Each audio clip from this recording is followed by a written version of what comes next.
किसी समय की बात है। सूर्यगढ़ नामक एक राज्य में महाराज वीरसेन नाम के एक प्रतापी राजा राज्य करते थे। एक दिन महाराज वीरसेन शिकार के लिए घने जंगल में गए। शाम होने पर जब वे वापस लौट रहे थे तभी उन्होंने जंगल के एक खुले स्थान पर एक स्त्री और दो पुरुषों को आपस में तीखी बहस करते हुए देखा। राजा उनके पास पहुँचे और बोले, तुम लोग कौन हो और आपस में किस बात पर झगड़ रहे हो? यह सुनकर पहला पुरुष बोला, महाराज मेरा नाम परिश्रम है। दूसरा पुरुष बोला, महाराज मैं विवेक हूँ। तभी वह स्त्री बोली, राजन मेरा नाम नियति है, यानी भाग्य। इसके बाद विवेक ने कहा, महाराज हम तीनों में यही विवाद है कि हम में से कौन सबसे श्रेष्ठ है। हर कोई स्वयं को महान मानता है। अब आप यहाँ आ गए हैं, इसलिए कृपया आप ही इसका निर्णय कर दीजिए। तीनों की बात सुनकर राजा वीरसेन बोले, इसका निर्णय अभी नहीं होगा। सही फैसला करने के लिए तुम्हें एक परीक्षा देनी होगी। उसी समय राजा की दृष्टि थोड़ी दूर पर एक लकड़ी काटने वाले व्यक्ति पर पड़ी जो जंगल में परिश्रम कर रहा था। राजा ने तीनों से कहा, तुम तीनों को इस लकड़हारे पर एक एक सप्ताह तक अपना प्रभाव दिखाना होगा। जिसके प्रभाव से इसका सबसे अधिक विकास होगा वही सर्वश्रेष्ठ माना जाएगा। राजा ने सबसे पहले परिश्रम की ओर देखकर कहा, पहले सप्ताह तुम्हारी बारी है। राजा की आज्ञा मिलते ही परिश्रम लकड़हारे के शरीर में प्रवेश कर गया। परिश्रम के प्रभाव से लकड़हारे को दोगुनी ताकत मिल गई। वह पहले से कई गुना अधिक लकड़ी काटने लगा। इतनी लकड़ी देखकर लकड़हारा बहुत खुश हुआ, लेकिन समस्या यह थी कि वह इतनी सारी लकड़ियाँ उठाकर बाजार तक नहीं ले जा पा रहा था। वह रोज जितनी लकड़ी उठा सकता था उतनी ही बाजार में बेच पाता था और उससे उतना ही धन मिलता था जितना पहले मिलता था। इस तरह पूरा सप्ताह बीत गया। लकड़हारा अधिक मेहनत करता रहा, लेकिन उसकी आय में कोई विशेष वृद्धि नहीं हुई। सप्ताह पूरा होते ही परिश्रम ने अपना प्रभाव हटा लिया। अब दूसरे सप्ताह नियति की बारी थी। नियति ने सोचा, परिश्रम लकड़हारे को अमीर नहीं बना पाया, लेकिन अब मैं इसे धनवान बनाकर दिखाऊंगी। नियति लकड़हारे के शरीर में प्रवेश कर गई। उसके प्रभाव से लकड़हारे को जंगल में एक गड़ा हुआ खजाना मिल गया।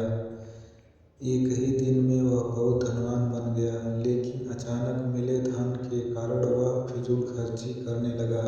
उसे धन का सही उपयोग, बचत और निवेश का कोई ज्ञान नहीं था।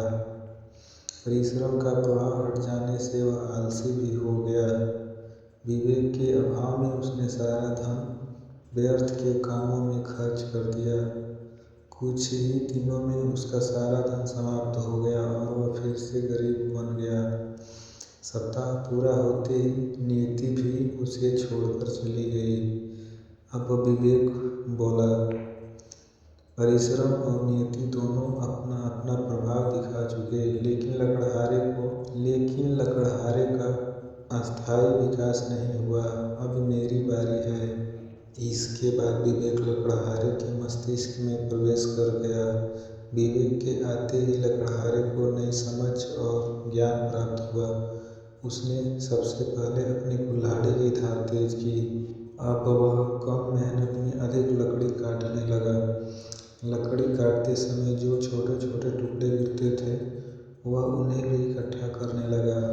उसने बुद्धि से काम लेते हुए छोटी बड़ी सभी लकड़ियों को रस्सी से बांध और बाजार तक ले गया। इस बार लकड़ी अधिक थी, इसलिए उसे पहले से ज़्यादा धन मिला। विवेक के प्रभाव से उसने एक दूसरी कुल्हाड़ी भी खरीद ली। जब एक कुल्हाड़ी की धार कम हो जाती तो वह दूसरी से काम करने लगता। इस प्रकार हर दिन उसकी आय बढ़ती गई। पूरे सप्ताह तक उसने समझदारी से काम किया, धन भी कमाया और कुछ धन बचा भी लिया। अब उसकी गरीबी काफ़ी हद तक दूर हो गई और वह संतोषपूर्वक जीवन जीने लगा। 3 सप्ताह बाद महाराज बीरसेन उसी स्थान पर परिश्रम, नियति और विवेक से मिले और सबका अनुभव सुना।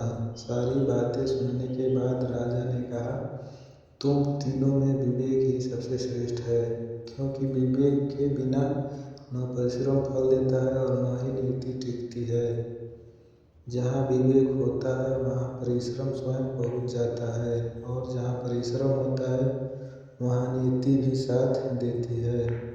इतना कहकर राजा वहाँ से लौट गए। दोस्तों, इस कहानी से हमें यही शिक्षा मिलती है कि किसी भी कार्य को करते समय विवेक का प्रयोग करना अत्यंत आवश्यक है। बिना सोचे समझे किया गया परिश्रम और अचानक मिला भाग्य भी टिक नहीं पाता।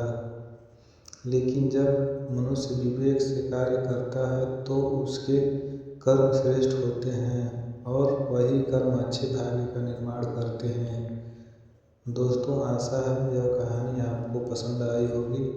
ऐसी ही ज्ञानवर्धक और प्रेरणादायक कहानियों के लिए चैनल को सब्सक्राइब करें, वीडियो को